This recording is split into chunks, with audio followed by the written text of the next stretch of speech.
உங்களுக்கு எந்த ஊரு? இந்தியா. என்ன வேலை செய்றீங்க? தேடுறேன். தேடிக்கிட்டே இருக்க வேண்டியதுதான்.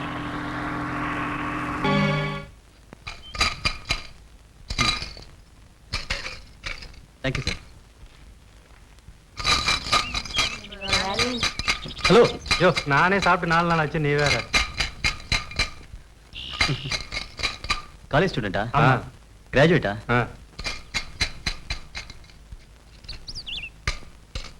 Very good.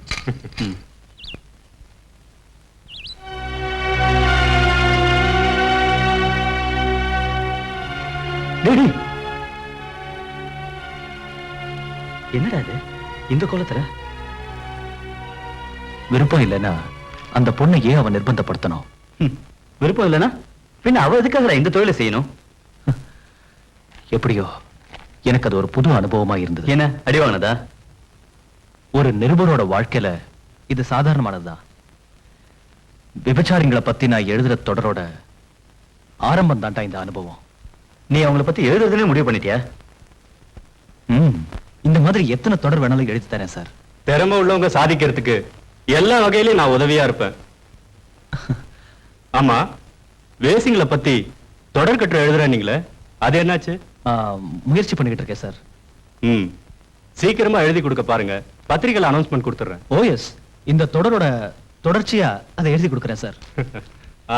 ராமநாதன் சார், ஒரு 1500 ரூபாய் பிரசாத் கிட்ட அட்வான்ஸா கொடுங்க. சரி சார்.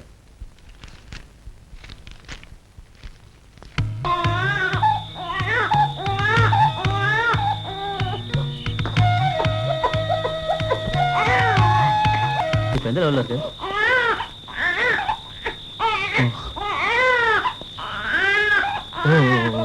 அழாத அழாத.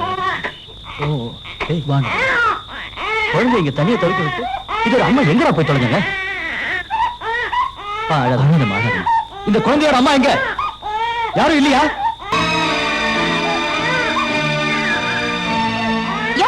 நீங்க எதுக்கு அந்த நேரத்துல இங்க வந்தீங்க? குழந்தை அழற சத்தம் கேட்டு வந்தேன். அழுதா என்னையா? நீ என்ன அதுக்கு அப்பனா? அதுக்கு பசிக்குது, அதான் அது அழுவுது. அப்ப அது வயிற்று பசிக்கு ஏதாவது கொடுத்துட்டு இந்த பழப்புக்கு போக வேண்டியதானே? ஏன் வயிறு நிறைஞ்சதையா? அதோட வயிறு நிறையும், அதனாலதான் இந்த பழப்புக்கு போறேன். இப்ப நீங்க இங்க வந்ததுனால அந்த வருமானம் போச்சு. இப்ப என் வயிறு நிறையும் பார்த்தேன், அதுல மண்ணை போட்டுட்டீங்க.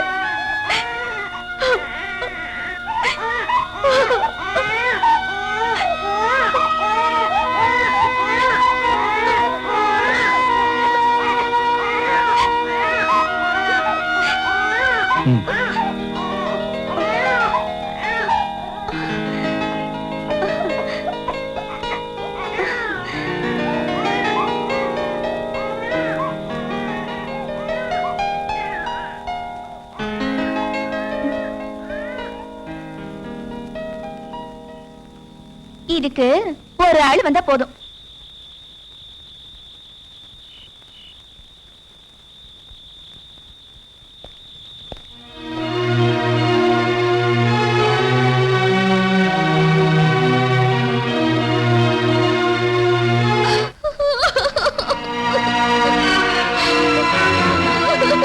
நீ அடம் பிடிக்கிறதுனால ஒரு பிரயோஜனம் இல்ல.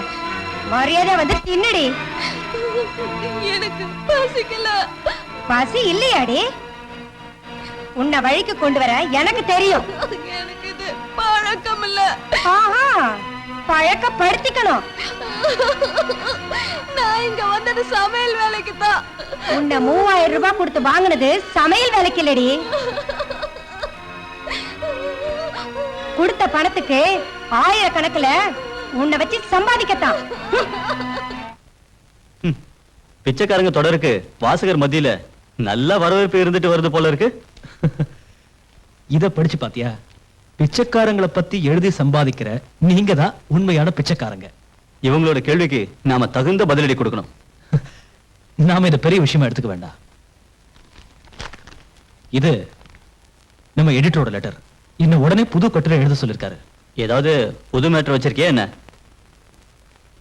இருக்கு. அந்த புது அனுபவம் தான். என்னது? திரும்ப உதவாங்குவா?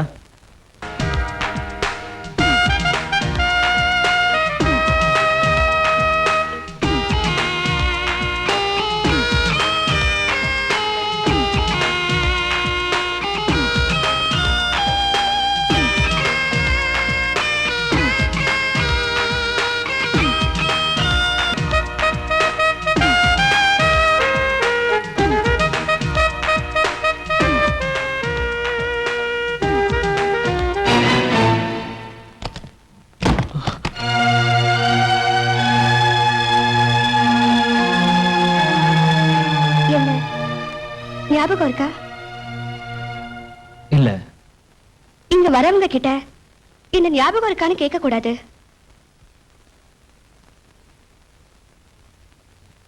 பிரசாத் தானே உங்க பேரு?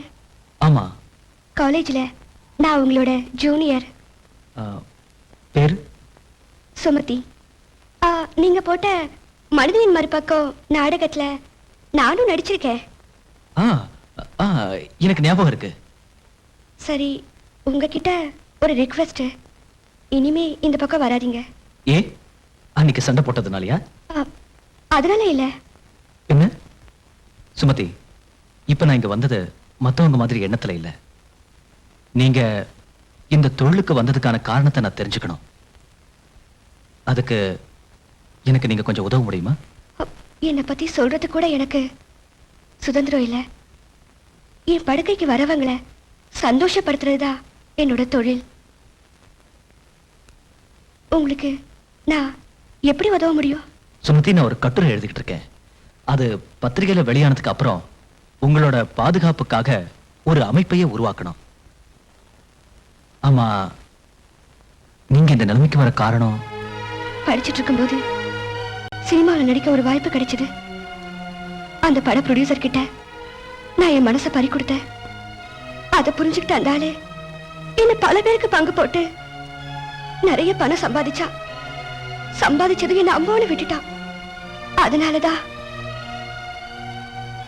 எனக்கு வாழறதுக்கு வழி தெரியாம இங்க வந்துட்டேன். உங்களை மாதிரி இருக்கிற மத்த பொண்ணுங்களுக்கும் ஒவ்வொரு அனுபவங்கள் இருக்கும். அவங்க கிட்ட பேசுறதுக்கு எனக்கு ஒரு வாய்ப்பு உண்டாக்கி தர முடியுமா? இது நடத்துற ஆளோட அனுமதி இல்லாம அவங்க சம்மதிக்க மாட்டாங்க. அவர் எங்க இருக்காரு? அந்த பொண்ணுங்களுக்கு அவரை பத்தி தெரியும். அவங்க கிட்ட கேட்டாலும் சொல்ல மாட்டாங்க. சரி, நான் கிளம்புறேன்.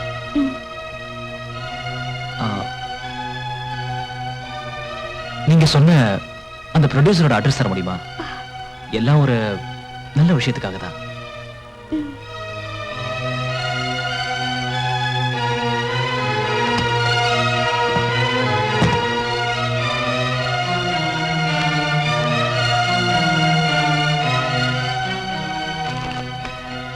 அட்ரஸ் இதுக்கு பின்னால இருக்கு.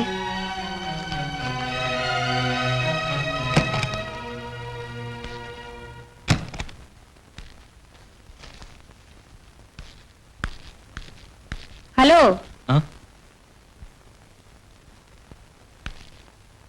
என்ன இங்க என்ன ஃப்ரீ சர்வீஸா நடத்திட்டு இருக்கோம்? ஒரு மணி நேரத்துக்கு 250 ரூபாய்.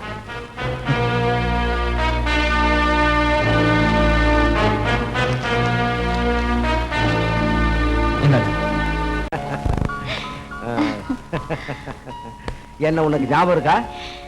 உங்களை மாதிரி உள்ளவங்களெல்லாம் நான் மறக்க மாட்டேன் சார். இப்போ வந்த விஷயம் சார். நான் வந்த விஷயம் என்னன்னா, இடம் காலியாவே இருக்கு. அதானே சார்? இதான் சாரோட ஸ்பெஷாலிட்டி. நான் மனசுல நினைச்சத நீங்க அப்படியே பட்டுன்னு சொல்லிட்டீங்க.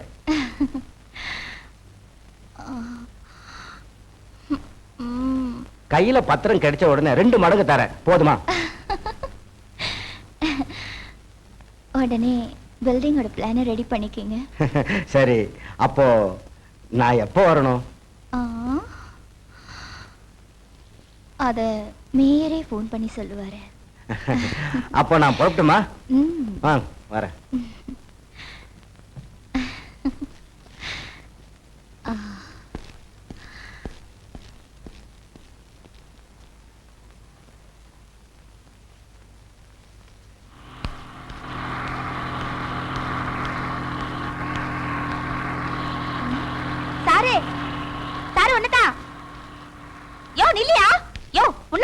நில்லையா? இந்த முதல்ல இந்த குழந்தையை பிடி. வைத்தியமா, நீ எங்கிட்ட குழந்தை கொடுக்குற? கொஞ்சம் இரிய முடிய கட்டிட்டு வாங்கிக்கிறேன். நீயும் குழந்தையா இருந்துதான் பெரிய ஆளா இருக்க. யாராவது பார்த்தா என்ன நினைப்பாங்க? என்கிட்ட பல பேர் வந்துட்டு போறாங்க.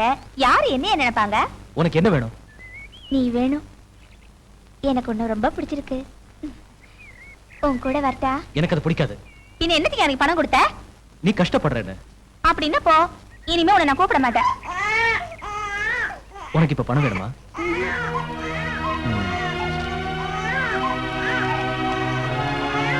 இந்தா. வச்சுக்கோ.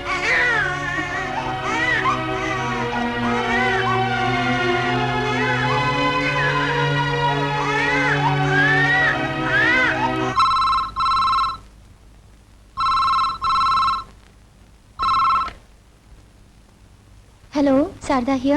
நான் ஹாஸ்டல் வார்டன் பேசுறேன். என்ன மேடம்? உங்களை நாளைக்கு கண்டிப்பா பிரின்சிபல் வந்து பார்க்க சொன்னாங்க. என்ன விஷயம்? என்ன விஷயம் தெரியல மேடம். சரி.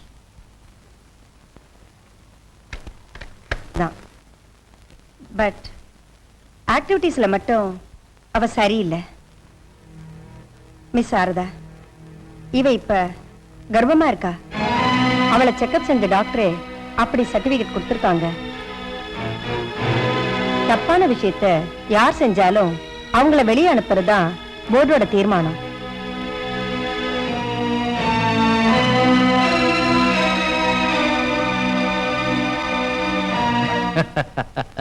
நான் யோசிக்கிறது அதுக்கு இல்ல, உங்க உபயோகத்துக்காக நான் என் மந்திரியை போய் பார்த்தேன்னா, எனக்கு ஒரு அவசியம் வந்துச்சுன்னா நான் எந்த மந்திரியை போய் பார்க்கறது?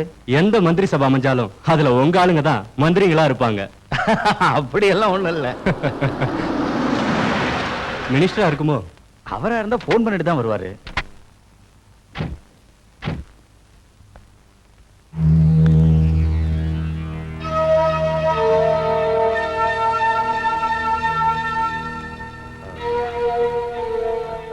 நாம இத பத்தி நாளைக்கு பேசலாம். இப்ப நீங்க புறப்படுங்க. அப்ப நாங்க புறப்படுறோம். வரேன் சார்.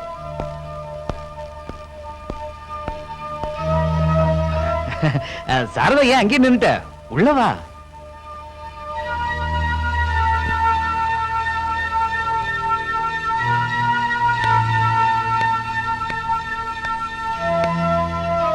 உட்காரு. இது யாரு? புதுசா இருக்கு.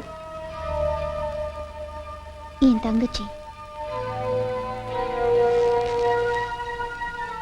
தங்கச்சியா? உனக்கு இப்படி ஒரு தங்கச்சி இருக்கிற விஷயம் எனக்கு இப்பதான் தெரியுது.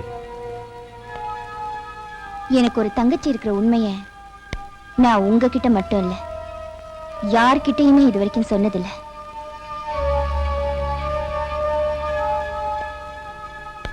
இப்போ அத சொல்ல வேண்டியதா போச்சு. மிஸ்டர் வரதராஜன், நான் எப்போ எப்படி யாரால கெட்டு போனேன்னு உங்களுக்கு நல்லா தெரியும். அந்த சம்பவத்துக்கு அப்புறம் நான் பேரெடுத்த விபச்சாரியா மாறிட்டேன். அதெல்லாம் பழைய கதை. இப்போ அந்த பழைய கதை என்னோட தங்கச்சி வாழ்க்கையில ஒரு புது கதையா மாறிடக்கூடாது. நீ சொல்றது புரியலையே. இவளை காலேஜ்ல இருந்து அனுப்பிட்டாங்க. ஓஹோ, இந்த விஷயத்துக்காக தான் இவ்வளவு கவலைப்பட்டு இருக்கியா? எந்த காலேஜ்னு சொல்லு, நான் கூப்பிட்டு சொல்றேன். கல்யாணம் ஆகிறதுக்கு முன்னாடியே கர்ப்பமா இருக்கிற இவளை காலேஜ்ல சேர்த்துக்கிறதுக்கு அது ஒண்ணும் பிரசவ ஆஸ்பத்திரி இல்ல சார். இப்பதான் எனக்கு எல்லாம் புரியுது. உன் தங்கச்சி காலேஜ்ல எவனையோ காதலிச்சிருக்கா, கர்ப்பம் ஆயிட்டா. அவனையே தேடி பிடிச்சி இவளுக்கு கல்யாணத்தை பண்ணி வைக்கணும். அதுக்கு என்னோட உதவி தேவை, அவ்வளவுதானே? கவலையே படாத, நானே கல்யாணத்தை பண்ணி வைக்கிறேன். நிச்சயமா பண்ணி வைப்பீங்களா? சத்தியமா. அது சரி, அவ யாரு என்னங்கறதெல்லாம் தெரியுமா? தெரியும். உங்க மகன்தான்.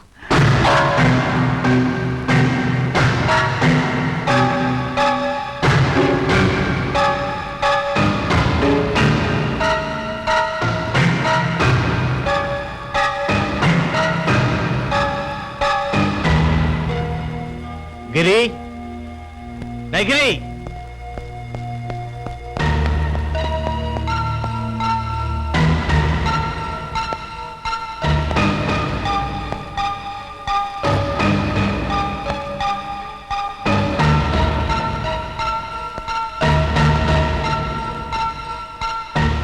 இந்த பொண்ணு உனக்கு தெரியுமா?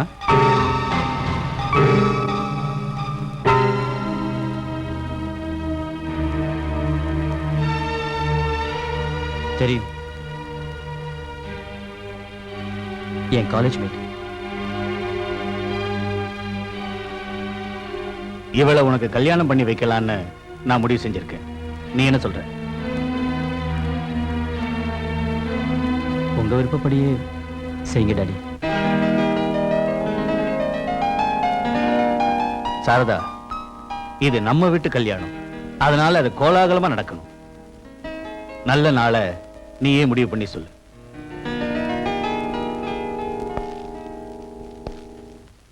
சந்தோஷமா போயிட்டு வாங்க. இன்னையில இருந்து இவ உன் தங்கச்சி இல்ல, என்னோட மருமக. ம்.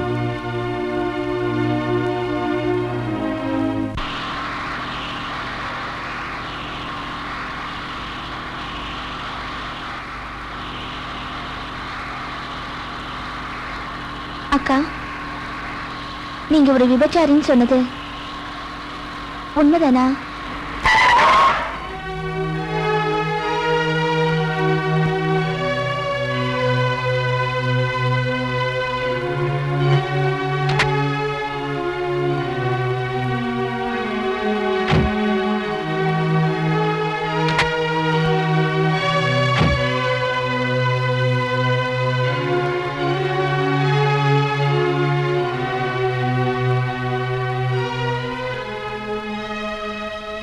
இன்னொரு உண்மை உனக்கு தெரியாது.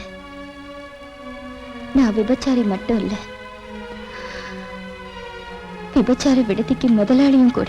அக்கா, ஒரு விபச்சாரியோட தங்கச்சின்னு உன்னை யாரும் கேலியா பேசிடக்கூடாதுன்னு தான் ஹாஸ்டல்ல சேர்த்து உன்னை நான் படிக்க வச்சேன்.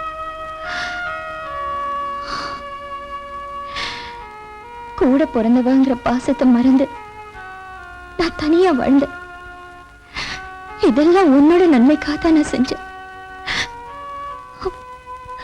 ஆனா நீ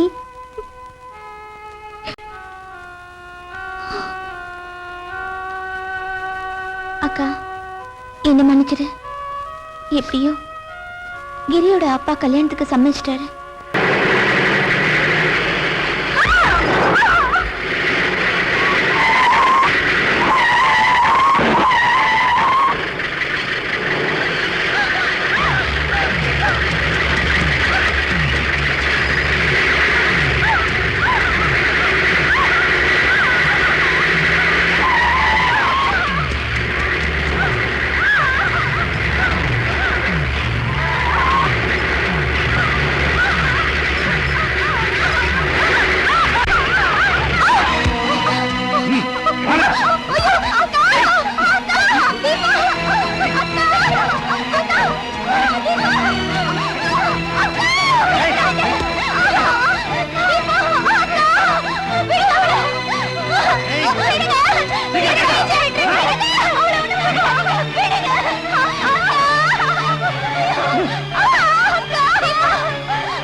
கல்லூரி மாணவி தீபா கொலை செய்யப்பட்டாள்.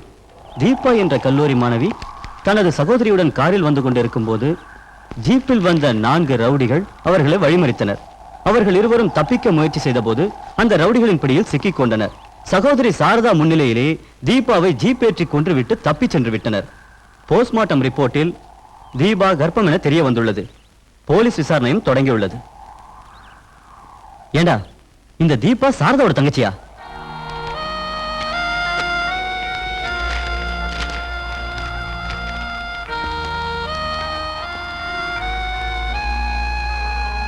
தீபாவோட மரணம் கொலை இல்லை, தற்கொலைதான் என்று போலீஸ் முடிவு செய்தது.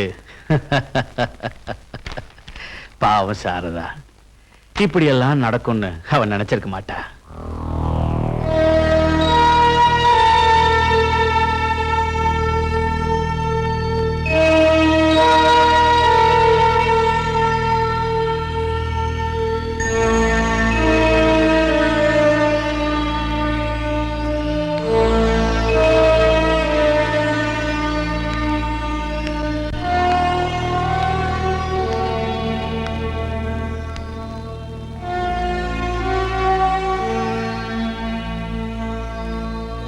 இந்த சமயத்துல தொந்தரவு பண்றது மரியாதை இல்லைன்னு நினைக்கிறேன்.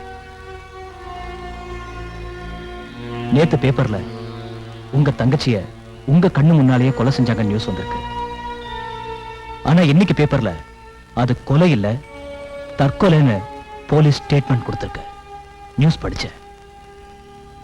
உண்மை என்னன்னு உங்களுக்கு மட்டுமே தெரியும். நீங்க கொலைய கண்ணால பார்த்த சாட்சியா இருந்தோம் கேஸ கோர்ட் வாசல் வரைக்கும் கூட கொண்டு போக முடியல. மந்திரிங்க கிட்டையும் பணக்காரங்க கிட்டையும் போலீஸ் அதிகாரிங்க கிட்டையும் ரொம்ப செல்வாக்குள்ள ஆள் தானே நீங்க. உங்களோட அந்த இன்ஃப்ளூயன்ஸை நீங்க பயன்படுத்தி எதையும் எப்ப வேணாலும் சாதிக்கக்கூடிய நிலைக்கு நீங்க வளர்ந்தீங்க. கவர்மெண்ட்ல ஒரு பதவியிலே இல்லாத உங்களுக்கு இந்த அதிகாரங்கள் வந்தது எப்படி? தப்பா எடுத்துக்காதீங்க. படிப்பையும் பணத்தையும் வச்சு மத்த யாரும் சாதிக்க முடியாதத நீங்க சாதிச்சீங்கன்னா அது இந்த உடம்ப வச்சுதானே. இப்பவும் உங்க அழகுல மயங்குறவங்க எத்தனையோ பேர் இருக்காங்க. உங்களை பயன்படுத்தி சம்பாதிச்சவங்க எத்தனையோ பேர் இருக்காங்க. ஆனா அவங்க யாரும் இப்ப உங்களுக்கு ஹெல்ப் பண்ணவும் மாட்டாங்க. காரணம், ஒரு விபச்சாரியோட தங்களுக்கு இருக்கிற தொடர்பு வெளியே தெரிஞ்சா அது அவமானம் நினைக்கிறாங்க. உங்க கூட சம்பந்தப்பட்ட இந்த பெரிய மனுஷங்க எல்லாத்துக்கும் தலையாட்டுவாங்க. நீங்க சொன்ன ஓடி வருவாங்க. நீங்க சொன்ன 2 கையும் கட்டிக்கிட்டு நிப்பாங்க. தீபாவோட கொலைக்கு காரணமான வரதராஜன், அவனை காப்பாத்தின மந்திரி, அந்த கேஸ மறைச்சு மாத்தி அதை தற்கொலைன்னு எழுதின சர்க்கிள் இன்ஸ்பெக்டர், இவங்க எல்லாரையும் சட்டத்தோட பிடியில சிக்க வைக்க உங்களால முடியும்.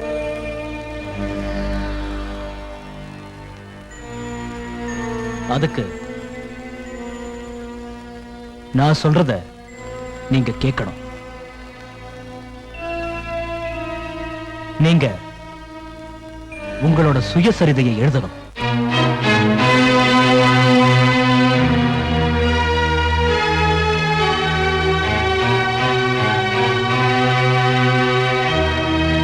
நீங்க சுயசரிதையை எழுதுறீங்கன்னு ஒரு தலைப்பு மட்டும் பேப்பர்ல வந்தாலே போதும், பல பேரோட அஸ்திவாரம்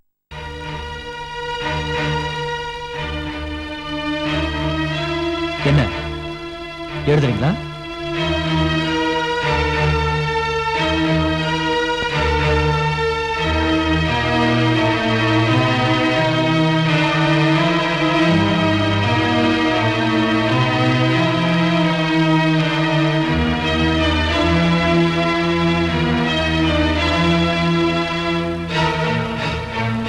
எழுதுறேன்.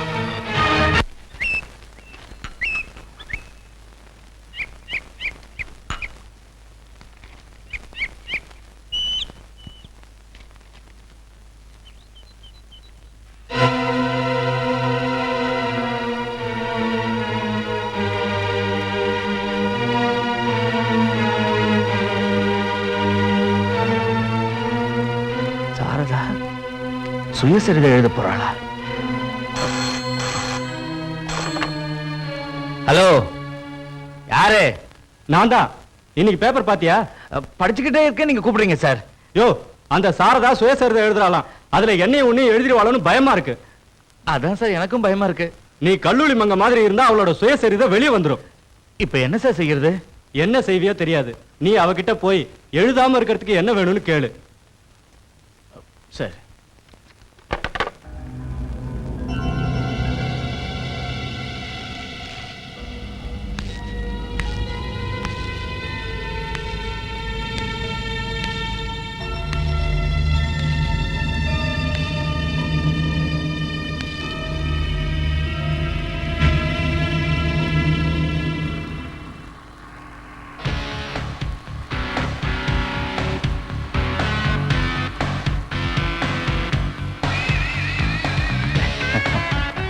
நீ எனக்கு பிஏவா வந்ததுனாலதான் எனக்கு அதிர்ஷ்டமே வந்திருக்கு.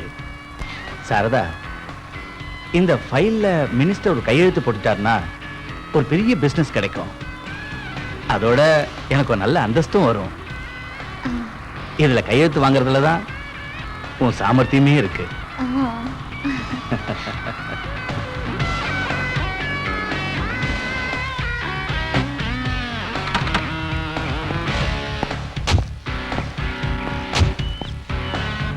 மினிஸ்டர் உள்ளதா இருக்காரு, நீ உள்ள போ.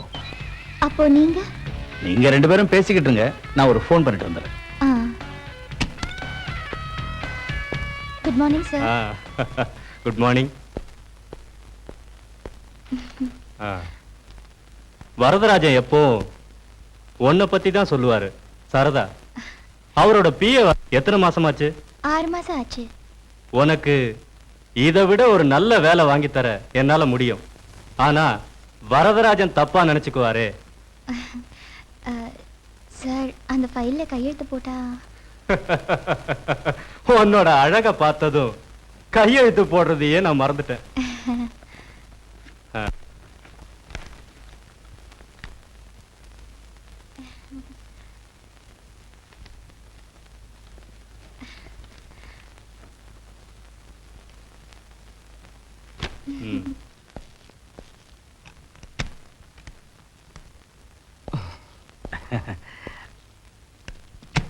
உன்னோட வேலைய சுலபத்துல சாதிச்சிட்டேன்.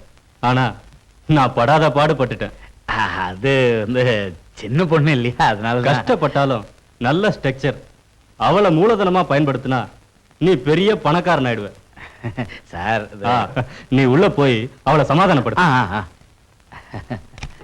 உலகே உனக்கு சுமைதானா, உலகே உனக்கு சுமைதானா, சார்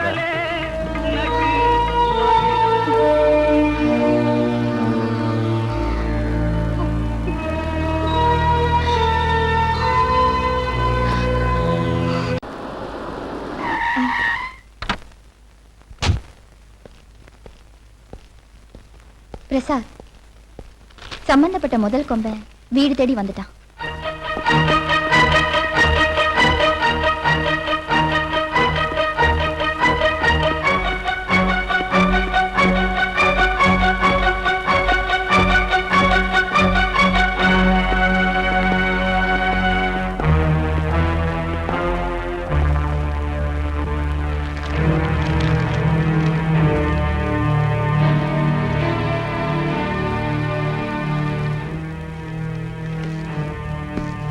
சாரதா, நீ என்ன வரவேற்க மாட்டேன்னோ உட்கார சொல்ல மாட்டேன்னோ எனக்கு தெரியும்.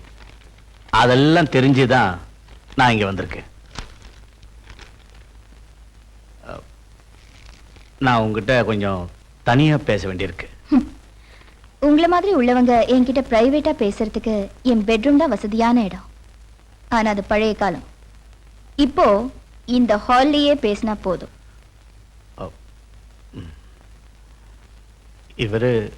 இவரு பிரசாத், ஜேர்னலிஸ்ட். Excuse me.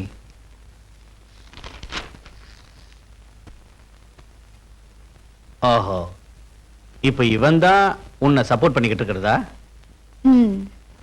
நீ சுயசரிதை எழுத போறது எவ்வளவு பெரிய மடத்தனம்னு கொஞ்சம் யோசிச்சு பாத்தியா? நீயே உன்னை அசிங்கப்படுத்தி அம்பலப்படுத்த போறியா? என்னை வச்சு பலரும் பலதும் சம்பாதிச்சாங்க. இப்போ என்னை பத்தி எழுதுறதுக்கு காரணம் நான் சம்பாதிக்கிறதுக்காகத்தான். அது சரி, அது இருக்கட்டும். நீ இவ்வளவு பெரிய காரியத்தை எப்படி சாதிக்க போற? மிஸ்டர் வரதராஜன், என் தங்கச்சிய உங்க மகனுக்கு கல்யாணம் பண்ணி வைக்கிறேன்னு எனக்கு வாக்கு கொடுத்துட்டு அவளை ஏன் கண் முன்னாலேயே நீங்க ஆளை வச்சு கொன்னீங்க. என்ன பைத்தியக்காரத்தனமா பேசுற? உன் தங்கச்சியை நான் கொல்ல சொன்னேன்னா? அப்படி இருந்தா கொலைப்பழிய சுமத்தி கேஸ் போட்டு என் மேல நடவடிக்கை எடுக்கலாம்ல? கேஸ் கோர்ட்டுக்கு வரதுக்கு முன்னாடியே நீங்க கொடுக்க வேண்டியதை கொடுத்து ஃபைலை க்ளோஸ் பண்ணிட்டீங்களே. மினிஸ்டரும் சர்க்கிள் இன்ஸ்பெக்டரும் இந்த விஷயத்துல உங்க பின்னாடி இருந்தாங்கங்கிறது எனக்கு நல்லா தெரியும். நீங்க இங்க இருந்து போலாம். சாரதா, அனாவசியமா நீ என்ன மாதிரி ஆளுங்களோட கோபத்தை சம்பாதிச்சுக்காத. என்ன பயமுறுத்துறியா? நான் யாருக்கும் பயப்பட மாட்டேன். என் உடம்ப அநியாயமா ருசி பார்த்த எல்லார பத்தியும் எல்லா விஷயத்தை பத்தியும் நான் எழுதுவேன். ஓ, அப்போ நீ தீர்மானிச்சிட்ட. நான் கடைசியா சொல்றேன், உன் சுயசரிதைய எழுதாத. எழுதுனா ஹம். வரதராஜன், உன்னால ஒரு மயிரையும் ஒடுங்க முடியாதுடா. ஆ.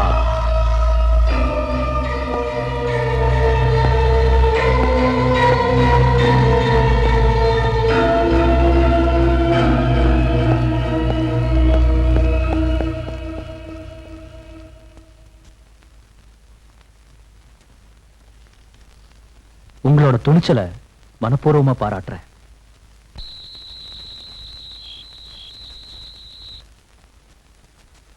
நீங்க சொல்றத பார்த்தா சாரதாவை சுயசரிதை எழுத விடாம பண்றது ரொம்ப கஷ்டம் போல தோணுது. அதெல்லாம் தெரிஞ்சுதானே நான் உங்ககிட்ட ஒரு வேலை செய். அவள் இந்த மாதிரி எழுத வைக்கிறது பிரசாத்ங்கிற ஒரு பத்திரிக்கை ரிப்போர்ட்டர். அவனை உள்ள தள்ளுறதுக்கு ஏதாவது வழி இருக்கா? ஒரு நிருபர் அரசு செஞ்சா அவங்க சங்கம் சும்மா இருக்காது. அது குழப்பமாயி இன்னும் பிரச்சனையில தான் முடியும். சாரதாவை பத்தி சொல்ல வேண்டியதெல்லாம் சொல்லிட்டேன். ஒண்ணு தெரிஞ்சுக்க, அது பிரசுரம் ஆச்சுன்னா அதிகமா பாதிக்கப்பட போறது நீதான். ஏன்னா நீ ஒரு கவர்மெண்ட் சர்வெண்ட். உடனடியே இதுக்கு ஒரு முடிவு எடுத்தே ஆகணும்.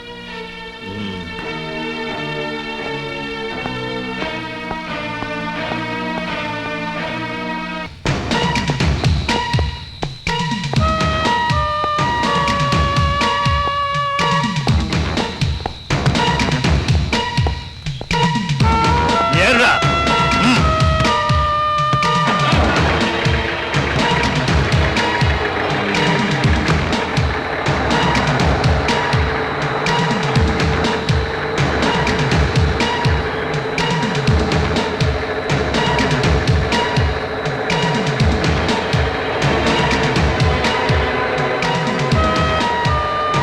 நிறுத்து வண்டிய. வாடாங்க வாடாங்கண்ணா. டேய், இனிமே இந்த மாதிரி தப்பு பண்ணாதடா. போடா.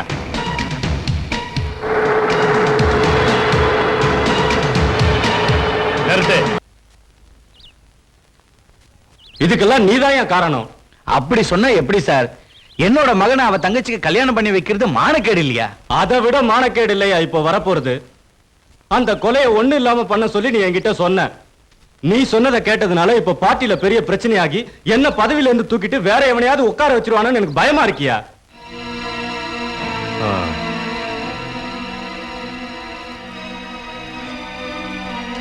சாரதா சுயசரிதை எழுதட்டும்.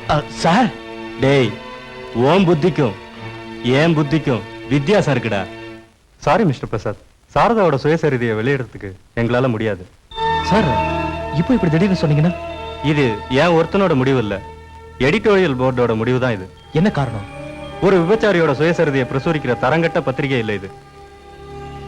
பிரசுரிக்கிறேன்னு விளம்பரப்படுத்தினீங்களே, அப்ப தரம் கடலையா? நீங்க எழுதுற எல்லா கட்டுரையும் நாங்க பிரசுரம் பண்றேன்னு அக்ரிமெண்ட் ஒன்றும் போடலையே. எனக்கு காரணம் தெரியும் சார். உங்களோட பத்திரிகையை சுதந்திர நாளிதழ், சுதந்திர வார இதழ்னு வெளியிடுறீங்களே, அதை விட பணக்காரங்க அடிமை இதழ்னு வெளியிடுங்க. நாளைக்கு பேப்பர்ல ஒரு பாக்ஸ் நியூஸ் கொடுத்துருங்க. தவிர்க்க முடியாத காரணத்தால சாரதாவோட சுயசரிதையை வெளியிட முடியலன்னு. சரி சார்.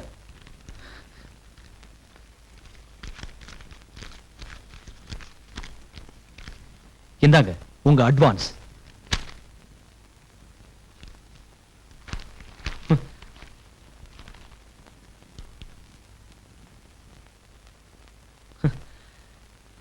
I am sorry.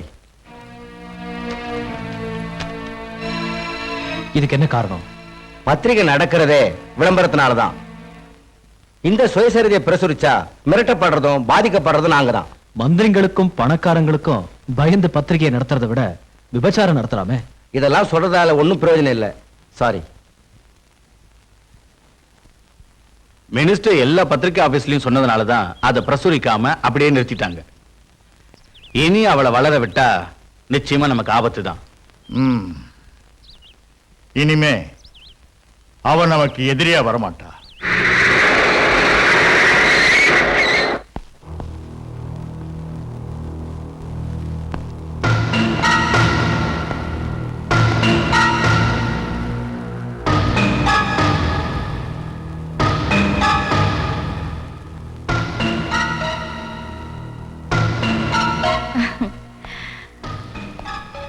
பத்திரிக்கையில நியூஸ் வந்த உடனே வரதராஜன் என்ன பாக்குறதுக்கு இங்க ஓடி வந்தா.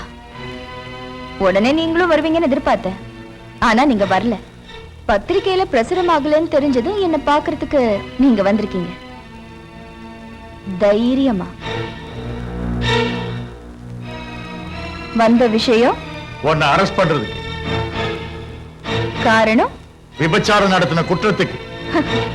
விபச்சாரம் நடத்துறதுக்கு வீடு எடுத்து கொடுத்ததே நீங்க தானே. பணக்காரங்களை எனக்கு அறிமுகப்படுத்தி வச்சதும் நீங்க தானே.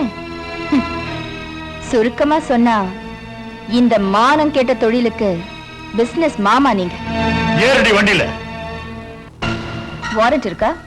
தேவடியால அரெஸ்ட் பண்றதுக்கு எனக்கு வாரண்ட் தேவையில்லை. இந்த தேவடியா சம்பாதிச்ச பாதி பணத்துல தானே உன் பொண்டாட்டி பேர்ல சொத்து வாங்கியிருக்க. Shut up! கோர்ட்ல வச்சு நீ விபச்சாரம் பண்ணியான ஜட்ஜி என்கிட்ட கேக்குறப்போ நான் குற்றத்தை ஒத்துக்குவேன். இதுல எனக்கு ஒரு பிசினஸ் பார்ட்னர் இருக்காரு, அவரு சர்க்கிள் இன்ஸ்பெக்டர் தாமோதரன் தான் அப்படின்னு சொல்லுவேன். அந்த இடத்துலயும் ஷட்டப்னு சொல்லி உன் மானத்தை காப்பாத்திக்கோ.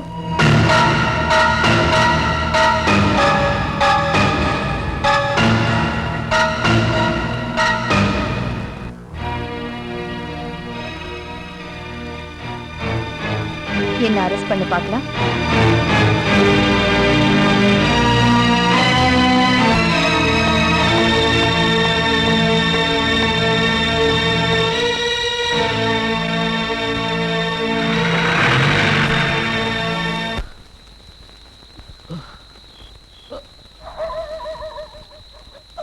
சாரு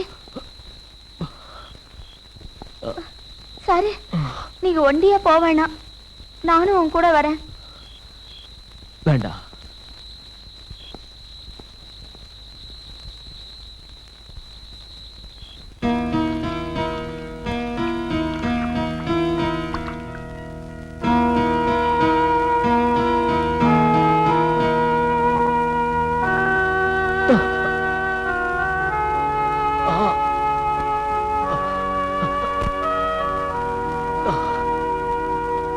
சாரு இங்க தனியா இருக்கீங்க? இல்ல, கூட ஒருத்தர் இருக்காரு. போதும் போதும். ஐயோ, ஒத்தடம் கொடுக்கலன்னா ரத்தம் கட்டிக்கும், அப்புறம் எந்திரிச்சு நடக்கவே முடியாது. ஒத்தடம் கொடுத்துக்குங்க, நான் போறேன். இந்த பாதி ராத்திரி இல்லையா? தெருவுல கிடக்குறவளுக்கு பயம் என்ன இருக்கு?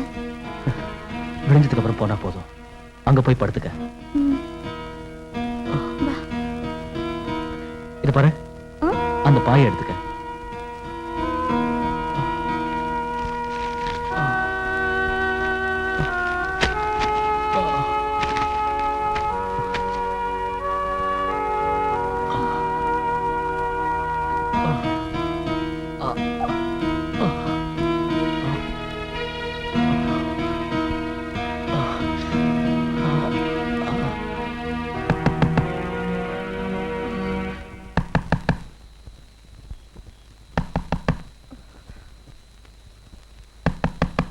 யார் அது? கதவை தரடா, கதவை தர.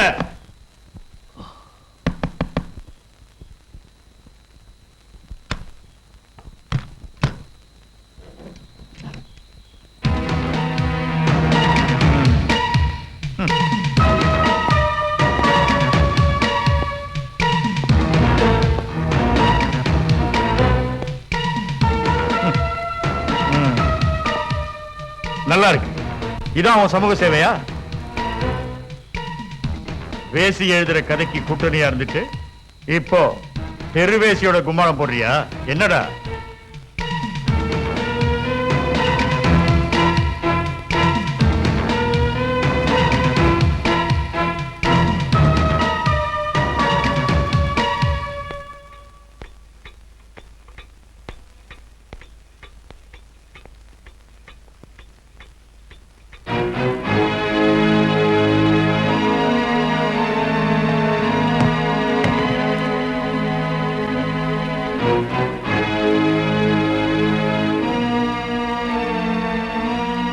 வக்கீல் சார்,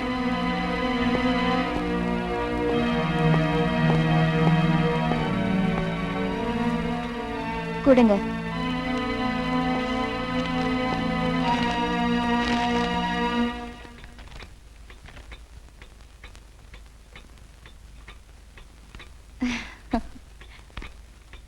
எல்லாரையும் திறந்து விடுங்க. இன்ஸ்பெக்டர் சார், நீங்க அரெஸ்ட் செஞ்சீங்க, நான் ரிலீஸ் செஞ்சிட்டேன்.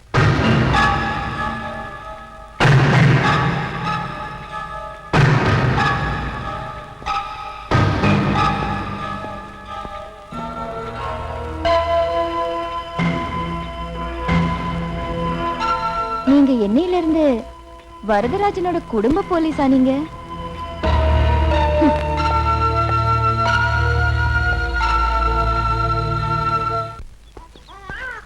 என்னடா? என்னப்பா? சரி சரி.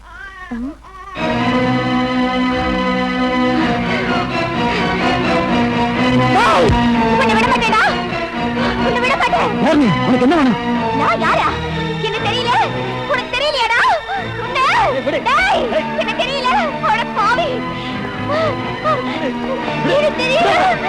உன்னை விட மாட்டேன். இவன் தான் இந்த நிலைமைக்கு ஆளாக்கினான். இவனை நான் விட மாட்டேன். விட மாட்டேன். இவனை விட மாட்டேன். இவனை விட மாட்டேன். இவனை நான் விட மாட்டேன்யா. இவனை விட மாட்டேன்.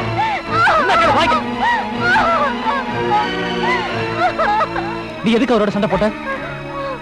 உனக்கு அவரோட பழக்கம் இருக்கா? அவன் கூடவே இருந்தேன். என்ன கல்யாணம் பண்ணிக்கிறதுக்கு ஊருக்கு கூட்டிட்டு போறேன்னு அவன் சொன்னான். பொழுது விடிஞ்சு பார்த்ததும் அந்த ஆளை காணோம். ராத்திரியில வீட்டை விட்டு போக கூடாதுங்கிறது காட்டுல கட்டுப்பாடு. அவனை நம்பி வந்ததுனால என்னை காட்டை விட்டு விரட்டிட்டாங்க. கொஞ்ச நாள் அவனை தேடி நான் அலைஞ்சி பார்த்தேன். அதனால ஒரு பிரயோஜனமும் இல்ல. அதான் இங்க வந்துட்டேன். அப்புறம் நான் இந்த தொழிலையே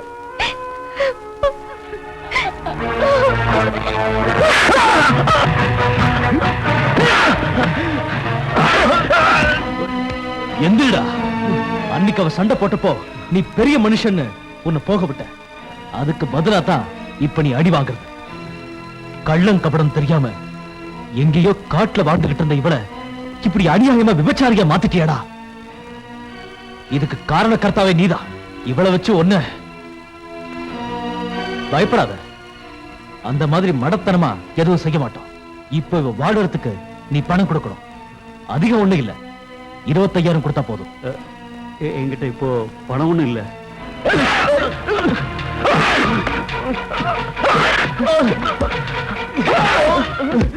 எடுடா. சார் அடிக்காதீங்க சார், என்கிட்ட இருக்கிறத கொடுத்துறேன். எடுடா.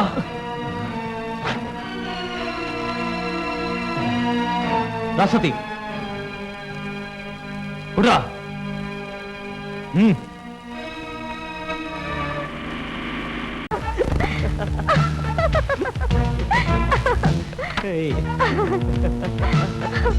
Oh God. You are naughty.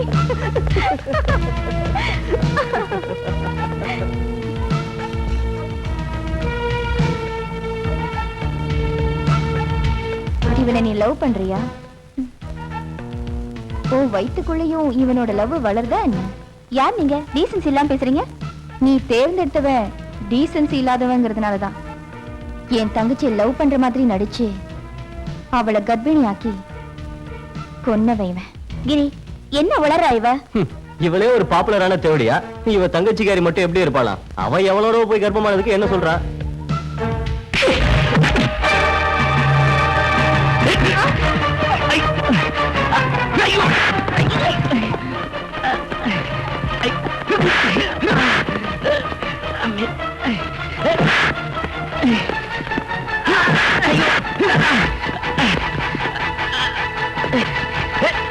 யாரு தப்பு செஞ்சாலும் அவங்கள கண்டிப்பாளாம், அடிப்பாளாம். இன்ஸ்பெக்டரா இருக்க நீ இதெல்லாம் வேடிக்கை பார்க்கறதா உன் வேலையா? கோவப்படாதீங்க சார், அவங்க எல்லாரையும் ஒரு வழி பண்ணிடுறேன். எனக்கே சமாதானம் சொல்லிக்கிட்டு இருக்கியே, அவளுக்கு எதிராக எடுத்த நடவடிக்கையில எதுலயாவது நீ ஜெயிச்சிருக்கியா? இதுவரைக்கும் எடுத்த நடவடிக்கைகள் எல்லாம் நான் தோத்துட்டேன். நான் ஒத்துக்கிறேன். ஆனா இனி எடுக்க போற நடவடிக்கையில நான் ஜெயிச்சு காட்டுறேன் சார். அவளுக்கு நான் தான் வீடு எடுத்து கொடுத்தேன். அவங்க எல்லாரையும் வெளியில விரட்டிட்டு அந்த வீட்டுக்கு சீல் வைக்கிறேன்.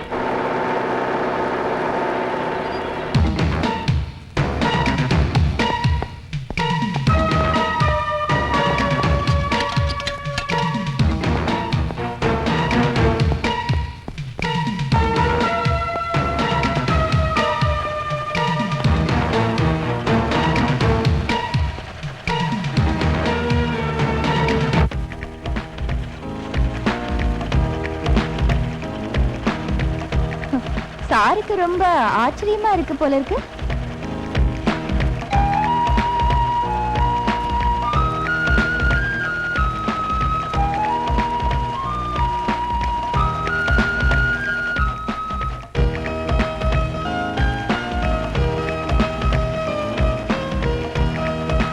இன்ஸ்பெக்டர் சார், லா அண்ட் ஆர்டர்ல எந்த செக்ஷன் பிரகாரம் நீங்க இவங்களை இப்ப அரெஸ்ட் பண்ண வந்திருக்கீங்க? உங்களால இனிமே இவங்களை எதுவுமே பண்ண முடியாது. இவங்க எல்லாரும் பழைய தொழிலை சுத்தமா விட்டுட்டாங்க.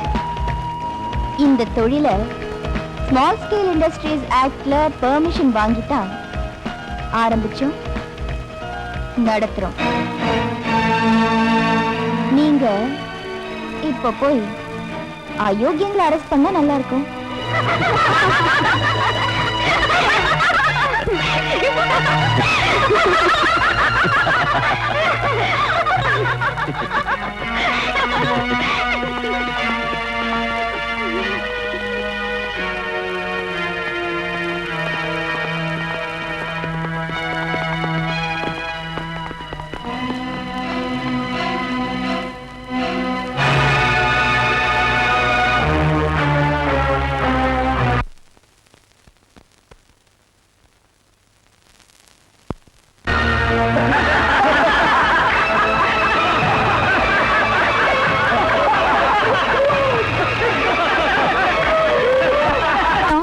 அந்த ஆளுகிட்ட இருந்து சாரு வாங்கி தந்த காசை நான் தர்றேன்.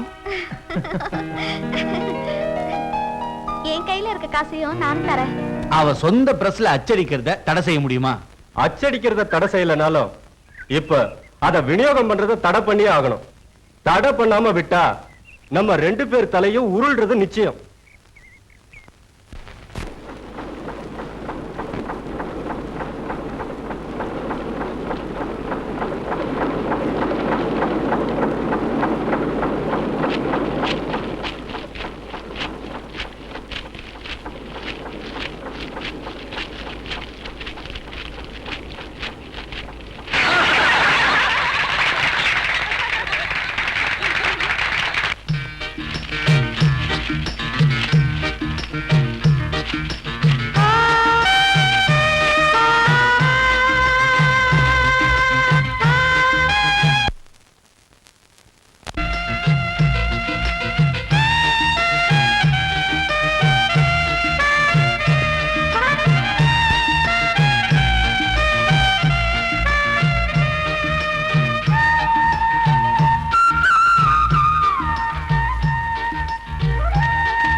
Very good. உன் வாழ்க்கை கதையில எங்களை பத்தி நல்லா எழுதியிருக்கல. ஃபர்ஸ்ட் இஷ்யூ நானே வாங்கிக்கிறேன். ஏய், போடா, வாங்கடா.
Congratulations madam.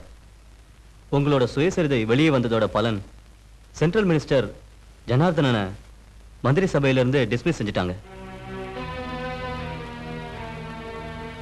Circle inspector Damodaran மாதிரி இருக்கிற எல்லா ஆபீசர்ஸையும் சஸ்பெண்ட் பண்ணிட்டாங்க. ஒரு என்கொயரி கமிஷனையும் கவர்மெண்ட் நியமிச்சிருக்கு.